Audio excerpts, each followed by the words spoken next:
Mini models with manual transmissions have been halted until early 2023, according to the brand. While orders for the 6-speed transmission are still possible in the future, stay tuned to find out everything you need to know about this recent update, along with other need-to-know news. In recent news, Mini has announced a delay in their new manual cars. Due to the situation in Ukraine, production of Mini cars with manual transmissions has halted. Nevertheless, the business claims that 3-pedal gears will be back on the factory floor by early next year. Mini, the British tiny car company, has halted production of new vehicles with manual transmissions as supply constraints tighten, along with a combination of a persistent semiconductor scarcity and the situation in Ukraine, which is limiting the supply of wiring harnesses needed to build vehicles. Now, Mini sells more manual passenger vehicles in Australia than any other brand. Out of 43 model types, 27 are available with a 6-speed manual transmission at a no-cost option via a special factory order. 6-speed manual transmissions are available across the Cooper SE electric hatchback Countryman SUV range, and John Cooper Works Clubman wagon model lines with a Cooper SE electric hatchback Countryman SUV range and John Cooper Works Clubman wagon, the only variants without a 3-pedal option. So, as you can see, a shortage in the production of these cars could massively impact Australians especially. Current circumstances, notably the war in Ukraine and chip shortages, are generating supply chain bottlenecks across the global automobile sector, a Mini spokeswoman stated. All Mini 3-door hatch, 5-door hatch, and Clubman cars offered in Australia are made in Collie in Oxford, England, while the convertible is made in the Netherlands alongside the Countryman SUV. Additionally, the Collie plant has already been hit by stock shortages, with production halted for 5 days owing the semiconductor shortages in late February. Meanwhile, the wire harness backlog caused by Russia's ongoing invasion of Ukraine, where the harnesses are manufactured, has impacted other manufacturers, including Mercedes-Benz and Mini parent BMW, as well as Volkswagen Group brands VW, Skoda, Audi, and Porsche. In other car news, Russia is set to take over Renault's Moscow factory to revive Soviet-era cars. In Russia's first big nationalization of a foreign corporation during its conflict in Ukraine, the Moscow Municipal Administration will take over a factory owned by the French carmaker Renault and use it to bring back the Soviet-era Moskvich car brand. Renault's decision to join the flood of Western firms such as McDonald's and Siemens quitting the Russian market as the crisis in Ukraine enters its 4th month was welcomed with mockery by Russians. Additionally, Renault has given up a 68% interest in AvtoVAZ, Russia's largest car maker, with a 6-year option to purchase it back. According to media sources, the company's Russian assets were sold, thus releasing the facility to the city of Moscow. Foreign companies who quit the Russian market should have their local assets taken, according to the hawkish analysts like Russia Today's Margarita Simonyan, Sergei Sobanyan, and the mayor of Moscow appeared to support Renault's move, saying the city would take over the factory to avoid job losses. The rebirth of the Moskvich was the ideal punchline for Russians who had joked about the country's return to Soviet isolation. One person wrote, "Russia has invented a time machine." To add to companies ditching the Russians, McDonald's also recently announced that it would exit the Russian market and sell its 850 outlets to a local buyer. The first McDonald's opened in Moscow's Pushkinskaya Square in 1990, and it was a significant event. To try the burgers, fries, and soft drinks, more than 30,000 Soviet citizens formed a kilometer-long line. The stores would reopen by mid-June, according to Russian state news sources. Apparently, McDonald's will return to Russia in June under a new name. Also, the restaurant chain and menu, as well as the jobs, will be protected. More than 90% of their suppliers are Russian, and they will continue to work with them. Only the name will be different. What do you think about this? Will big-name companies come back to Russia after everything settles down? Is that right or wrong? Next up, we have more news regarding companies abandoning their ties to the Russians. Nissan believes resuming SUV production in Russia before March next year is improbable. Nissan's Russian and Ukrainian activities cost the company 52.6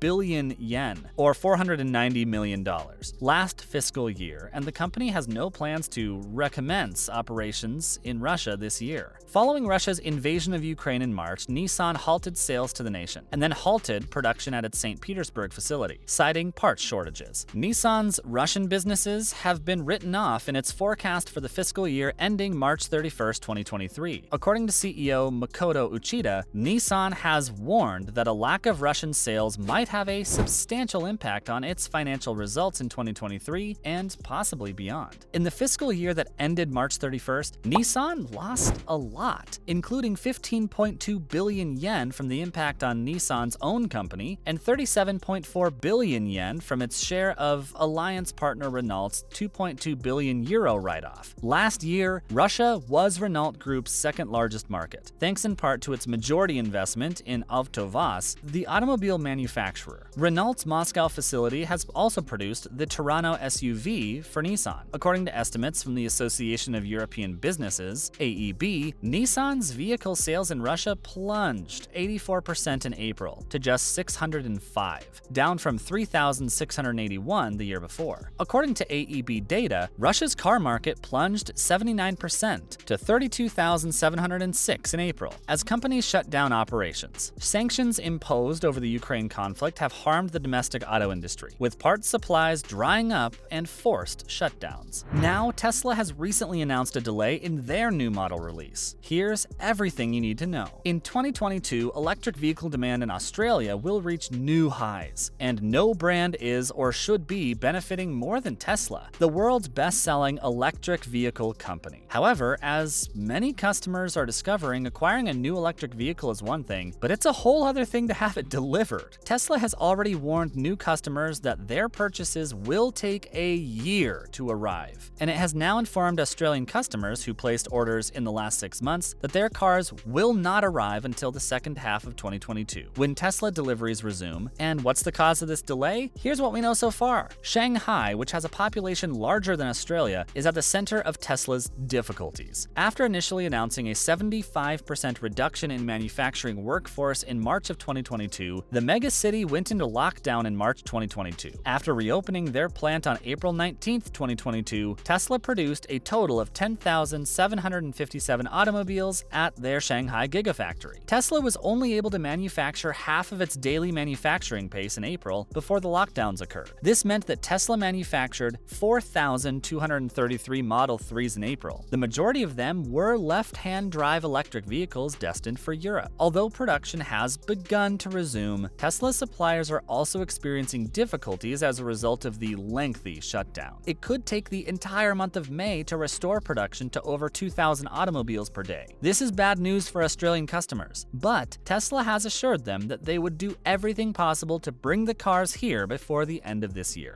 Finally, Tesla has recently faced some controversy over an alleged autopilot accident in Melbourne, Australia. A Tesla Model X owner in Melbourne alleges his vehicle was on autopilot when it hit a barrier. The driver informed 9 News that he was traveling on autopilot at less than 60 kilometers per hour when the vehicle began to shake and went out of control. He indicated that he'd never had any problems with autopilot previously. The truck was extremely damaged in the crash, losing one of its wheels and ended up on the guardrail. But luckily, the driver escaped injury. The accident occurred just a few months after a more serious collision with a pedestrian involving a Melbourne driver who claimed to be using autodrive. Around 6:30 a.m., the victim was crossing the road to take a tram to Armadale's southeast neighborhood, and she was reportedly struck by a 23-year-old driver. She was flung 15 meters and transported to the hospital in critical condition. The motorist is said to have fled the area before later returning. She was charged with hazardous driving resulting in serious injury, failing to stop at the site of an accident, and failure to offer help. And she was released on bond. She told the court that the car's autopilot was turned on and that she was assumed that she had more time to slow down before the tram came to a stop. Tesla's autopilot allows vehicles to automatically steer, accelerate, and brake inside a lane, but the Level 2 autonomous driving technology still requires active driver supervision, according to Tesla. Drivers are expected to always keep their hands on the wheel and their eyes on the road. While there have been numerous high-profile collisions employing Tesla's autopilot system in other countries, these have often featured one vehicle colliding with another.